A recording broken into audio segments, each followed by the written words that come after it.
అందరికీ నమస్కారం. నేను మీ గోపాల్ అయ్యంగార్. నా ప్రియమిత్రుడు ఒక ఆయన పాపం భార్గవరామ్ ఆయన పేరు సడన్గా ఫోన్ చేశాడు.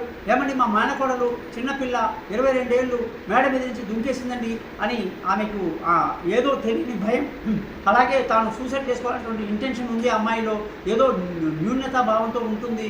మీరు ఆల్రెడీ జాతకం చెప్పారు అమ్మాయికి, అయ్యో అమ్మాయి ఇలా చేసుకుంది ఏమిటి, ఇలా అయిందని మేము చాలా బాధపడుతున్నాము అని ఆయన ఫోన్ చేశారండి.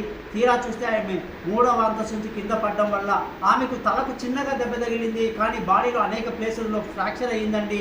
ఆ అమ్మాయి యశోద హాస్పిటల్లో జాయిన్ అయ్యింది. వెంటనే అమ్మాయికి అమ్మాయి బతుకుతుందా లేదా అంటే ఆ గడియని బట్టి వెంటనే ఈ అమ్మాయి బ్రతుకుతుంది, ఎటువంటి భయం లేదు, రేపు పొద్దున కళ్ళు తెలుస్తుంది అని చెప్పాను. డాక్టర్లు కూడా చాలా ఆశ్చర్యంగా చూస్తున్నారు.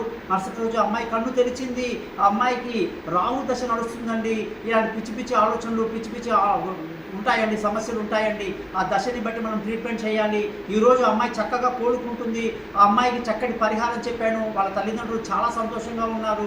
ఆ అమ్మాయికి నేను బాగా అయిన తర్వాత మంచి కౌన్సిలింగ్ ఇస్తానని చెప్పి కూడా మాట ఇచ్చానండి. ఈ విధంగా జ్యోతిష శాస్త్రాన్ని మనం ఎన్నో రకాలుగా వాడుకోవచ్చు. మన మనిషి ప్రాణాలని నిలబెట్టేటువంటి శాస్త్రం కాబట్టి ఈ శాస్త్రాన్ని నేను చాలా ప్రేమిస్తాను. మీరు కూడా ప్రేమిస్తారని ఆశిస్తూ ఎటువంటి సందేహాలను నన్ను కాంటాక్ట్ చేయండి. మీ గోపాల్ అయ్యంగార్. మీ పేరు, మీ ఫోన్ నెంబర్ రాయడం మర్చిపోకండి.